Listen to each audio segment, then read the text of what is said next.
الله أكبر. لواء الإسلام سرايا المرابطين استهدفها دبابة.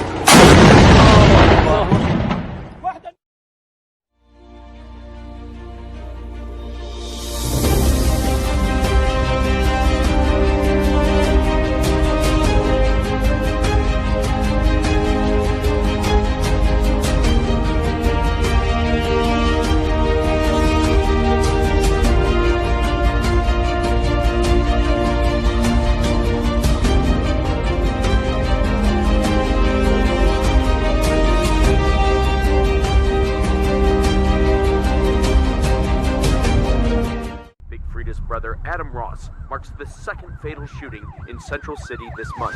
The shooting that took Ross's life on January 2018 spurred Big Freedia, a popular hip-hop musician in New Orleans, to address the vicious circle of violence, trauma, and incarceration in her community.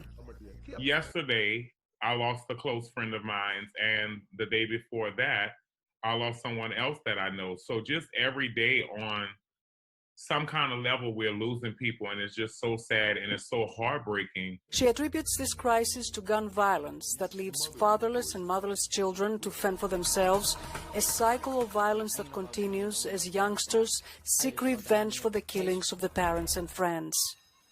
At a middle school forum on gun violence, students are jaded by the violence and death around them. Go outside, they just be pop shooting for nothing. Like, a bullet could hit anybody. A bullet don't got no name. I would hold my daddy when he was dying slowly, when he was wounded by a gun bullet. Trauma and criminal behavior often lead to incarceration. I got 2 charges, carjacking and possession of a weapon. According to the CDC, Louisiana has the 5th highest number of gun-related deaths in the U.S. It also has one of the highest rates of incarceration in the nation, with 1 out of 100 Louisianians imprisoned. Of those, there are 4 black prisoners for every white one. We don't want to see y'all in here. How many people y'all think be affected by the things that y'all do? Your whole family. It's the slave mentality. That's the problem. That's the heart of the problem. We are inclined to do the things that we do because we don't feel like there's anything else we can do.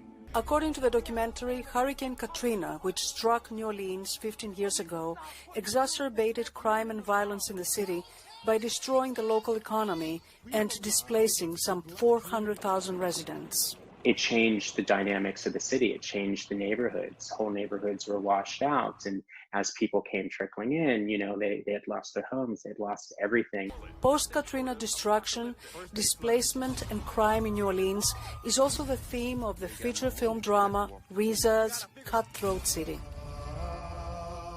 The film starts on a positive note with Blink, one of the main characters, a graphic novel artist, dreaming for a better life. But then Katrina strikes the lower 9th Ward, a low-income district, and upends the life of Blink and his community. Unable to get a job or get help from the Federal Emergency Management Agency, he turns to crime. One heist leads to another, making it harder and harder for Blink to get out of a hopeless situation. Hopelessness during post-Katrina New Orleans is Reezah's theme. The film also describes how corruption has been plaguing the city for generations. Reezah's Cutthroat City appears to be a place where dreams of poverty-stricken African Americans come to die. Still, the filmmaker says his film ends with the redemptive note that people have the power to turn their lives around. The lotus flower grows out of mud. Okay, the community could be mud, but a flower could grow out of it. I think everyone deserves a second chance, or at least should have the option. Katrina's always been with us. Just had a bunch of different names. Penelope, Poulou, VOA News, Washington.